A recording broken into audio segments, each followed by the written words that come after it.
ओम नमः शिवाय। मैं हूं एस्ट्रोलॉजर के सिन्हा और मैं अपने इस यूट्यूब चैनल पर आप सभी का हार्दिक स्वागत करता हूं। 5 राज्यों के चुनाव के डेट्स जब अनाउंस्ड हुए, उस पर उत्तर प्रदेश में कौन बनेगा मुख्यमंत्री, इस पर मैंने प्रेडिक्शन अपना दिया हुआ है और डिस्क्लेमर भी इसमें मैंने दिया हुआ है कि ये मेरी प्रेडिक्शन किसी भी कंडीशन में सत्य होकर रहेगी। और मैंने चैलेंज भी दिया है इसमें कि अगर ये प्रेडिक्शन गलत होता है तो राजनीतिक प्रेडिक्शन कोई भी नहीं करूंगा आगे से। लेकिन इसी श्रृंखला में हम आगे बढ़ते हैं। आज हम बात करेंगे पंजाब के लिए। पंजाब में कौन सी पार्टी सबसे आगे आएगी, 5 राज्यों के चुनाव में किसकी बनेगी सरकार, इस पर पूर्ण विश्लेषण यहाँ पर मैं आपको डिस्प्ले में नहीं दिखा रहा हूँ, लेकिन जो गणना मैंने किया हुआ है उसका सारांश मैं आपको यहाँ पर बताने की कोशिश कर रहा हूँ। जो गणना मैंने किया हुआ है उसके हिसाब से वहाँ पर जो वर्तमान शासन जिनका भी चल रहा है कांग्रेस का, तो कांग्रेस की कुंडली का अध्ययन किया गया और साथ में भले ही लोग कह रहे हों कि वहाँ के वर्तमान मुख्यमंत्री एक सीएम उम्मीदवार का चेहरा बनकर आगे पुनः उनको कंटिन्यू किया जाएगा, लेकिन इस बात को नोट कर लीजिएगा, ऐसा नहीं होगा। चुनाव के परिणाम आने दीजिए और देखिए कैसे चेंज होते हैं वर्तमान मुख्यमंत्री वहाँ के। और कौन बनेगा मुख्यमंत्री, ये इसमें बहुत ज़्यादा चांसेस है कि नवजोत सिंह सिद्धू ही वहाँ पर सीएम उम्मीदवार, भले ही अभी कांग्रेस नहीं कह रही हो, लेकिन चुनाव के बाद सभी लोगों को एक्सेप्ट करना पड़ेगा। नवजोत सिंह सिद्धू आए ही हैं वहाँ के सीएम बनने के लिए, और वो डायरेक्टली इनडायरेक्टली आज नहीं तो कल आप उनको सीएम बनता हुआ देखिएगा। तो अब सबसे पहले बात करते हैं क्या कहती है नवजोत सिंह सिद्धू जी की कुंडली। देखिए इनकी मेरे पास एक्चुअल कुंडली पड़ी हुई है। इनका जो जन्म हुआ है वो 20 अक्टूबर 1963 में हुआ है और धनु लगन की कुंडली है। पटियाला में इनका जन्म स्थान है। तो इनकी कुंडली में जब 2019 में, अगर आपने सुना होगा, लोकसभा चुनाव जब चल रहे थे उस समय मैंने डिक्लेयर कर दिया था ये राजनीति से दूर हो जाएंगे और राजनीति में ये 2021 के अक्टूबर से पहले नहीं आ पाएंगे। और देखिए लगभग उसी डेट के आसपास ये पुनः राजनीति में अकस्मात, अगर आप देखते होंगे इनको कपिल शर्मा शो में ही ज़्यादातर ये दिखाई देते थे, लेकिन उसके बाद ये अकस्मात राजनीति में आ गए और कांग्रेस में जैसे ही ये आए, अमरिंदर सिंह जी की जो सरकार थी वो भी बर्खास्त हुई, मतलब उनको हटना पड़ा, उनको हटाया गया।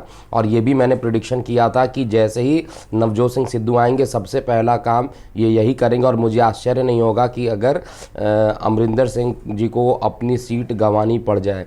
लेकिन अब क्या होगा, अभी क्या कुंडली कह रही है। मैंने वो डेट क्यों कहा था, क्योंकि जब आप चार्ट ओपन कीजिएगा उस डेट ऑफ बर्थ के हिसाब से, तो उस समय शुक्र के अंदर मंगल चल रहा था। शुक्र के अंदर मंगल इनको सत्ता से विहीन कर रहा था। शुक्र के अंदर राहु जो होता है राजनीति का कारक भी होता है। और इनकी लगन कुंडली में अगर आप देखिएगा तो राहु द्वादश में जाकर बैठा हुआ है।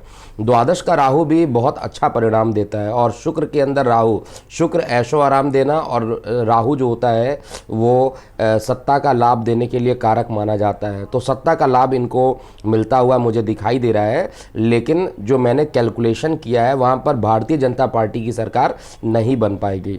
वहाँ पर कांग्रेस और आम आदमी पार्टी मिलकर सरकार बनाएगी, या हो सकता है केवल कांग्रेस वहाँ पर बना ले, क्योंकि जो चार्ट मैं देख रहा हूँ उसमें आम आदमी पार्टी की जब स्थापना हुई थी और वर्तमान में अरविंद केजरीवाल का जो मैंने 5 साल बोला था, जैसे ही शनि का राशि परिवर्तन हो गया उसमें 2.5 साल तो लगभग निकलने वाला है और अभी भी उनके पास 2.5 से 3 साल बचा हुआ है सत्ता के सुख के लिए।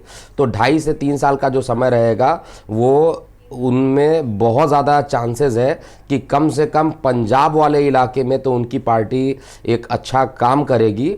क्योंकि जब हम गणना करते हैं उसमें बहुत टाइप के कैलकुलेशन होते हैं, दिशा बल, काल बल, बहुत सारे कैलकुलेशन होते हैं। तो दिशा बल जब हम कैलकुलेट करते हैं उनका, तो डायरेक्शन भी हमें पता चलता है किस डायरेक्शन में ज़्यादा पॉजिटिव या निगेटिव रिजल्ट आएगा। तो जो डायरेक्शन निकल के आ रहा है वो नॉर्थ वाले साइड में ही डायरेक्शन आ रहा है, तो नॉर्थ वाले साइड में इनका जो प्रभुत्व रहेगा आम आदमी पार्टी का, बहुत तेज़ी से इनका ग्राफ बढ़ता हुआ आपको दिखाई देगा। इवन ये भी हो सकता है कि वहाँ पर आम आदमी पार्टी, हालांकि ये सबसे लंबी पार्टी नहीं बनेगी, ये कन्फर्म है, लेकिन ये इतना ज़रूर कर देगी कि कांग्रेस को बहुमत लाने से रोक देगी और बाद में इन दोनों का समन्वय होगा और उसकी सरकार बनेगी और नवजोत सिंह सिद्धू वहाँ पर सीएम उम्मीदवार घोषित किए जाएंगे और वही सीएम बनेंगे भी। भारतीय जनता पार्टी और अमरिंदर सिंह की सरकार, अकाली दल, ये सब मिलकर भी वहाँ पर कांग्रेस की सरकार को बनते हुए नहीं रोक पाएंगे। और जो प्रिडिक्शन है वो ऑनेस्ट है। लोग मुझे झूठ में ही ब्लेम कर देते हैं कि आप बीजेपी के एजेंट हैं, लेकिन मैं आपको ये बता रहा हूँ जहाँ पर जिसकी सरकार बनने वाली है वहाँ पर मैं वही बोलूँगा। उत्तर प्रदेश में बीजेपी की सरकार बन रही है तो उत्तर प्रदेश में बीजेपी ही मैं बोलूँगा, और कांग्रेस की सरकार जो है पंजाब में बनेगी तो मैं उसको कांग्रेस की सरकार मैं बताऊँगा। लेकिन आपकी क्या प्रतिक्रियाएँ हैं ज़रूर कमेंट बॉक्स में लिखिएगा। आपको क्या लगता है कौन बनेगा मुख्यमंत्री? क्योंकि चन्नी जी जो है इस समय जो वर्तमान मुख्यमंत्री है वो उनका चार्ट मेरे पास अवेलेबल नहीं है, तो उनके बारे में कोई भी आगे की गणना मैं नहीं कर सकता हूँ। लेकिन नवजोत सिंह सिद्धू जी का चार्ट मेरे पास है तो, और अरविंद केजरीवाल का चार्ट मेरे पास है, तो मुझे जिनका चार्ट है पता उनके बारे में तो मैं बता सकता हूँ, जिनका चार्ट नहीं पता है उनके बारे में कोई टिप्पणी नहीं कर सकता हूँ। लेकिन एक चीज़ तो कन्फर्म है कि नवजोत सिंह सिद्धू का जो चार्ट है इस समय काफ़ी प्रबल दिखाई दे रहा है और शुक्र में राहु चलने के कारण राहु राजनीति के सत्ता सुख को प्राप्त करने के लिए इनको काफ़ी मदद करने वाला है। अभी के लिए इतना ही। मैं हूँ एस्ट्रोलॉजर के एम सिन्हा। ओम नमः शिवाय।